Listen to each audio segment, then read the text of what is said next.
Hi, I wanted to start this introduction to environmental science in the spot that I found, which is a great example of the intersection between nature and the built environment. And this is a big part of what environmental scientists study. So behind me is a really neat wetland ecosystem. You can see among the trees back here. And in front of me is a fairly busy bike path. Luckily, there's no one coming by right now, so they don't see how cringy this is. There is also a gas station over here. On the other side, you can't really see it because of the backlight and the trees. There is a small electrical substation.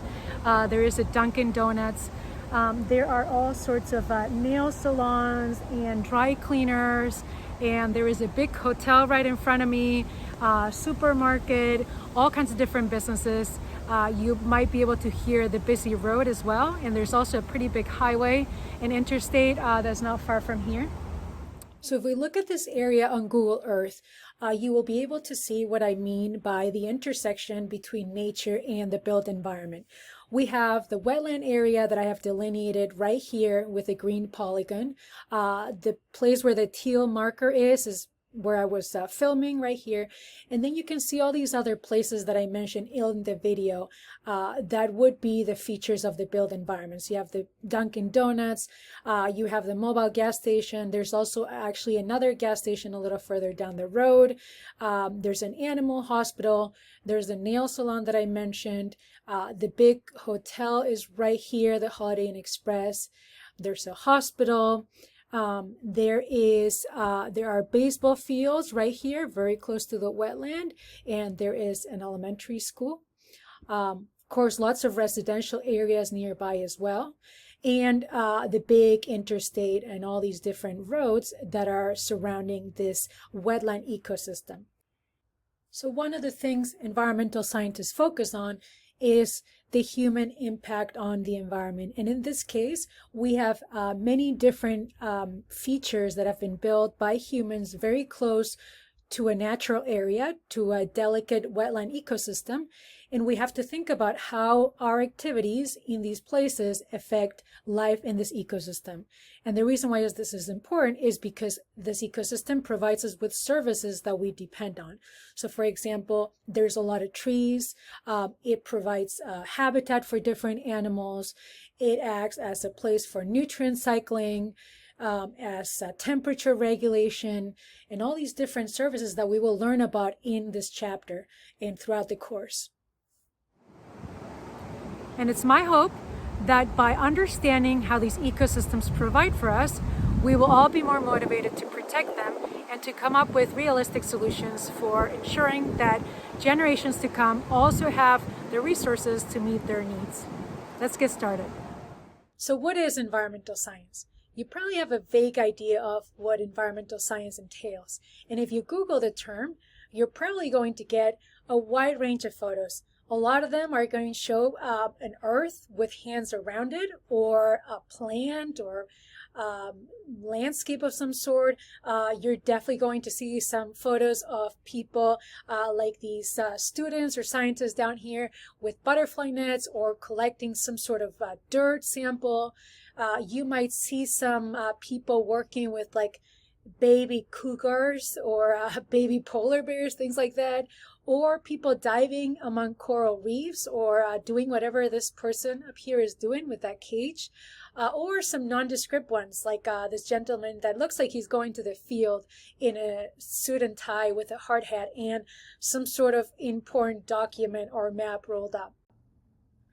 And AI-generated images aren't too much better depicting exactly what environmental science is, unless you give the chatbot a really specific, complete definition of environmental science to begin with. So there's a wide range of interpretations as to what environmental science is, and we are going to learn more about what the field entails throughout this chapter, and obviously the whole course. So what I want you to do next is to see what people understand as environmental science. Is you're going to go to this poll everywhere, and you can get to it by either entering the URL or scanning the QR code. So you can pause the video right now, or you can go back to the slides later, and you're going to answer the question, what is environmental science? So don't look up the definition, just like if you had to guess or tell someone what you think it is. That's what I want to that's what I want you to write down. And then what this is going to create is a word cloud with everyone's definitions, and we're going to see what patterns emerge as to what people in the class understand is environmental science.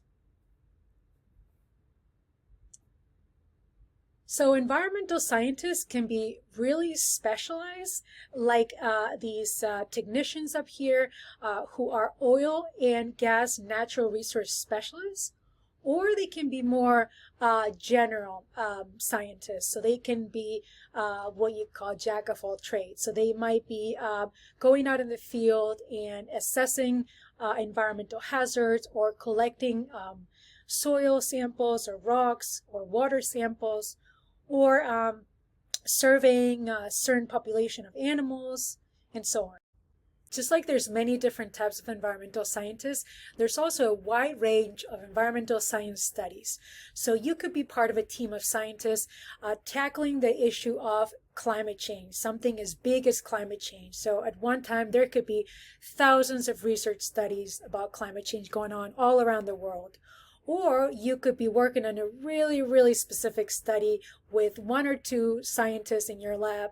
And this is an example down here, the study where they're looking at how painting eyes on cows' rear ends might fend off predators. So as an environmental scientist, you could be looking at something very small scale or at a really large scale. Environmental science is a really broad field, and it's interconnected to so many different both scientific and non-scientific disciplines. So the beauty of it is that even if you are not interested in studying science, you can still learn about the environment by tackling the questions from a different angle and working together with people from different disciplines that are also trying to understand nature better and protect the world we live in. As we move along in the course, think about how your interest in the environment and your knowledge of environmental science concepts can help you in your intended major or field of interest. So, for example, if you are a biology major, this will be fairly straightforward. And if you're a chemistry or physics major, the same, because these are all scientific disciplines that really are integral parts of environmental science. But if you are a business major and you are really passionate about the environment, you could, for example, pursue a career in being a consultant for companies and help them be more green, be more sustainable. Or if you are a theater major and you are passionate about a specific environmental issue, you could develop a production or an educational program to help people understand that issue better. And if you are an anthropology major, maybe you are looking at what kind of environmental factors played a role in preserving specific artifacts. So there really is a connection to so many different disciplines in environmental science. But regardless what discipline you're in, if we're all working together to better understand the environment, we need to make sure we're all using the same language and that we're using the correct terms. So let's start looking at some important words. Environment or ecosystem. These are terms that are often used interchangeably, but that mean different things. So let's define them. The environment is a general term for the natural surroundings of an organism, and these include things like physical, chemical, and biologic factors. So for example, if it's a fish, it could include things like the pH of the water, or the salinity of the water, or the temperature of the water. But it could also mean things like, what is that fish's competition with other organisms? Like how does it compete with other predators or other herbivores? If it's a plant, it could be things like what type of soil is the plant found in? What is the mineral composition of the soil? If it's a human, it could be things like what chemicals do we take in? What nutrients do we take in? What is the composition of the air that we breathe? And that kind of thing. Ecosystem refers to the community of organisms living in a geographic area and all the physical factors they interact with. And ecosystems could be tiny, like a puddle, or it could be as huge as the Amazon rainforest. and they have different characteristics depending on the biological, chemical, and physical factors that they have. All the organisms together make up the natural environment. But let's step back for a second and look at what a system is before we look at ecosystems in more detail. A system refers to a collection of parts that organized together result in something that you could not get with the different components on their own. So, what are some examples of systems that are found in a house? It could be the electrical system, the AC system and the heating system, things like the alarm system or CCTV. If you have some sort of moisture control like humidifiers, dehumidifiers that are all connected as a system, that would be another example. Obviously the sewage system. These are all systems inside a house. Inside the body, we also have systems. The respiratory system, you have things like the lungs and the trachea and the nose and the different component like mucal membranes of the nose working together. You have the reproductive system where you have the different endocrine glands and the gonads working together. And you also have systems that are artificial but that mimic these natural organ systems. So for example, in this picture in the bottom here, you see a heart transplant system. So it's a machine that keeps the heart beating before it's transplanted to another person. So you have an organ donor that has just died. They take the heart, they put it in this machine, and it's a complete system where you have blood circulating through it, keeping it pumping until they transplant it into the recipient. And other types of system would be the transportation system. Here you see the Cincinnati Transit map. So let's look at an example of a natural ecosystem. Take this pond ecosystem, for example. It's made up of a community of organisms, including frogs and fish and snails, bacteria, things like water lilies and duckweed and all kinds of microscopic algae. So what is the environment like in this pond ecosystem? What are the environmental conditions that affect these organisms? So we can think of them as biologic, so things like predation and competition.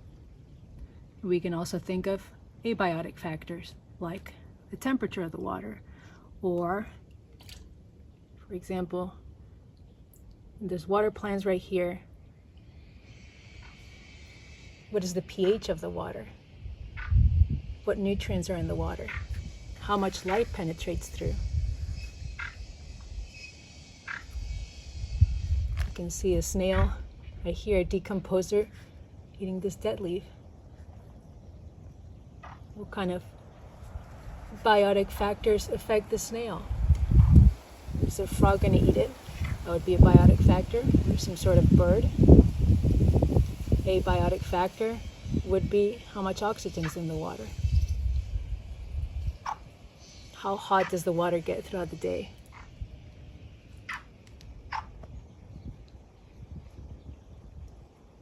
Environmental science looks at the interactions between organisms, the components of these ecosystems, and all the biotic and physical factors, and the processes that connect them. So why should everyone care about ecosystems? What is the big deal? Well, we depend on them for our survival. Ecosystems provide ecosystem services. These are benefits that humans get from the natural environment. They're free, and we could not live without them. Let's look at what these ecosystem services are. But before we discuss how ecosystem services are classified, consider how nature makes a pickleball match possible. It looks like just people, paddles, and a court, but everything here depends on nature. The paddle uses materials like aluminum, carbon, rubber, and plastic. The court sits on concrete and asphalt made from sand and crushed rocks. The trees nearby photosynthesize, giving the players oxygen. The atmosphere moderates temperature, so it's comfortable to play. Water moves through the water cycle and it ends up in the water bottles of the players. And the sun powers everything, which is also nature's contribution. So all of these services quietly support everyday life, including a pickleball match. And now let's talk about the different categories of ecosystem services then. There's a wide range of services that nature provides us with, and we have grouped these different services into categories. The four main categories are supporting, provisioning, regulating, and cultural services. So let's break them down.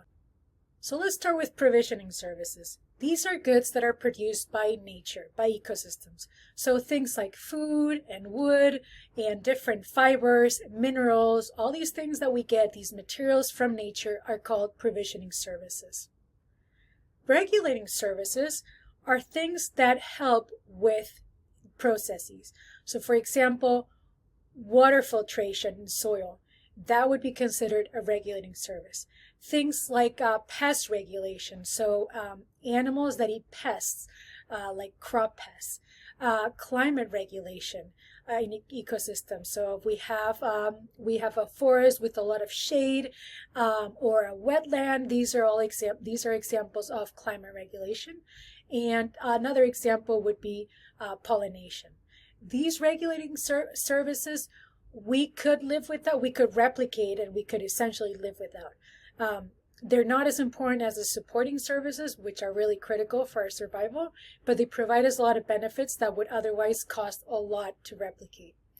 Cultural services are things that are non-material and that are non-essential, but that we benefit from for like our well-being. So they provide us with spiritual well-being or recreation opportunities, or they're just nice to look at, or they provide us with educational opportunities. So if we have for example, a lake, the cultural services that a lake would provide are a space for recreation, but people might also be really connected to the lake. There could be cultures that have lived by the lake and that depend on fishing in the lake. So that would be cultural services. It forms part of their culture. And the most important types of ecosystem services are support services. And these are the services that nature provides us humans with that we could not live without. So things like the water cycle, the formation of soil, nutrient cycling, and primary production, which would be production of food through photosynthesis. So let's go look at some examples in an actual ecosystem. Let's look at this Mediterranean ecosystem made up primarily of pine trees. So let's see the kind of ecosystem services it provides us with. So all the green around us gives away the most obvious ecosystem service we're getting here, and that would be photosynthesis, a supporting ecosystem service, which we could not live without. But the trees are also providing us with shade, which is a method of climate control, and that would be considered regulating ecosystem service. They are also providing us with erosion control. As you can see, this root wrapped around some rocks and holding the soil together. That would also be regulating ecosystem service. We see some soil forming right here. That is a supporting service because we could not live without soil. That would be supporting. And this plant over here, this is actually rosemary, which smells really good and can be added as an herb to food for flavor. What kind of ecosystem service do you think this would be considered? This would be a provisioning service, just like the wood from these trees. Remember, provisioning services are materials, products that we get from ecosystems that are useful and beneficial to humans. And it could actually also be considered a cultural service because rosemary is a big part of the Mediterranean diet. It is present in many dishes. It is symbolic with Mediterranean cultures. And it is actually also used by some religions and cultural groups as an incense. It is burned in homes and buildings to protect them, to ward off evil spirits. So that would make it a cultural ecosystem service as well. Another example of supporting ecosystem service pollination, and some evidence of another one on the ground here, seed dispersal. Those would both be considered supporting ecosystem services. And of course, just the aesthetics of this place, this ecosystem, just being able to walk around and enjoy the sights, getting some fresh air, that would be considered a cultural service that we're getting from this ecosystem.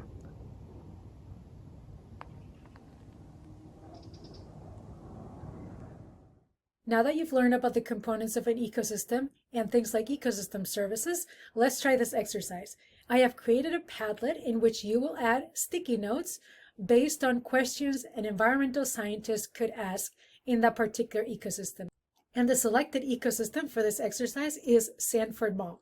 So what you're going to do is you're going to go to Padlet in two different ways. You can either click on this URL right here, or you can scan the QR, and it's going to take you to this Padlet right here.